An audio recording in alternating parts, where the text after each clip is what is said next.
आपका बहुत स्वागत है आज तक पर।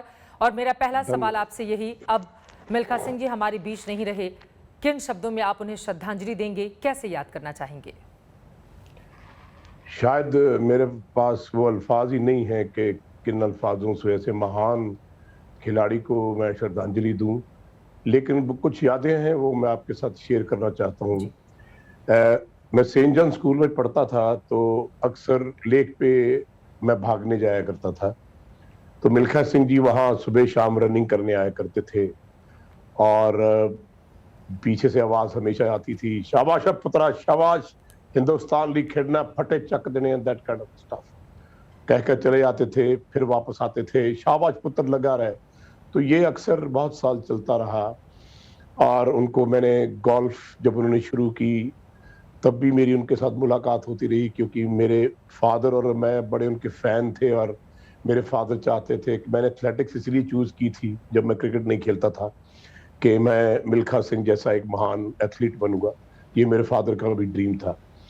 चलते चलते जिंदगी में भाग मिल्खा भाग पिक्चर आई, जहां पर उनकी तमाम कहानी जो उन्होंने सुनाई, तो हर कहानी को, हर पन्ने को जब भी पढ़ता हूं आज भी, तो आंख से आंसू टपक पड़ते हैं। जी। इतने ऐसे महान खिलाड़ी की ऐसी कहानी के छोटा सा बच्चा 9 साल का आपने पिक्चर देखी होगी, जिसने अपने परिवार को मरते देखा, पार्टीशन के वक्त बिल्कुल। खून की नदियों में बहते देखा, खून की नदियों में चलते हुए हिंदुस्तान वो आए। उसके बाद उन्होंने अपना मकाम हासिल किया और किस मुश्किलों से मकाम हासिल किया, वो कमाल की बात थी। जब फरहान अख्तर जी उनका कैरेक्टर मिल्खा सिंह का प्ले कर रहे थे, तो मैं उनका कोच रणबीर सिंह प्ले कर रहा था। जी। और वो जो केमिस्ट्री थी, आप यकीन मानिए कुछ ऐसी थी कि एक बाप और बेटे जैसा, स्क्रीन और ऑफ स्क्रीन राकेश ओम प्रकाश मेहरा जी कहते थे, आप बाप और बेटा लगते हो, कोच और स्टूडेंट कम लगते हो, आपकी केमिस्ट्री ऐसी है।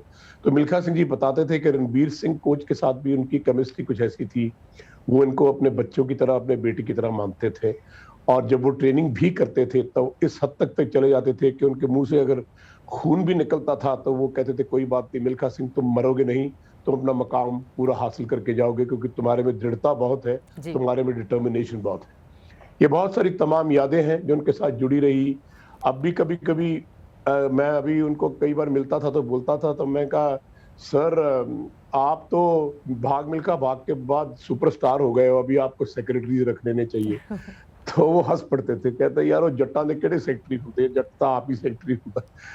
तो इतने हंसमुख, इतनी अच्छी बातें। और फिर वो डाइट की बात करते थे, कहते जब आदमी 50 साल के ऊपर हो जाए तो उसको कम खाना चाहिए और हेल्थ फूड खाना चाहिए और एक्सरसाइज अपनी रखनी चाहिए। और वो हमेशा ही मैंने देखा कितने कितने घंटे गोल्फ खेलते रहते थे, स्ट्रेचिंग करते रहते थे।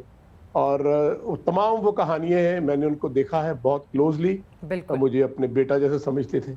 और बहुत शायद सारी मेरे बातों का योगराज जी आपने यहाँ पर जिक्र किया। यकीनन खाने को लेकर वो अक्सर कहा करते थे, जितनी भी भूख हो उससे आगे खाओ, क्योंकि इससे पेट की बीमारियां नहीं होंगी और यकीनन खून जब हाँ तेजी जी, से दौड़ेगा शरीर में तो वो आपको हमेशा फिट रखेगा। आपने फिल्म का भी जिक्र किया, यकीनन उनके कोच का किरदार निभाना इतना आसान नहीं होता, लेकिन आपका भी बड़ी स्क्रीन पर जिस तरह का रोल हम सब ने देखा वो काफी ज्यादा प्रेरणा देने वाला था। अगर फिल्म के दौरान आप लोगों ने आपस में अपनी केमिस्ट्री कैसे बनाई, उनकी कोच को लेकर मिल्खा सिंह जी से आपकी किस तरह से बातचीत होती थी, उसके बारे में अगर कुछ हमारे दर्शकों को बताएं आप।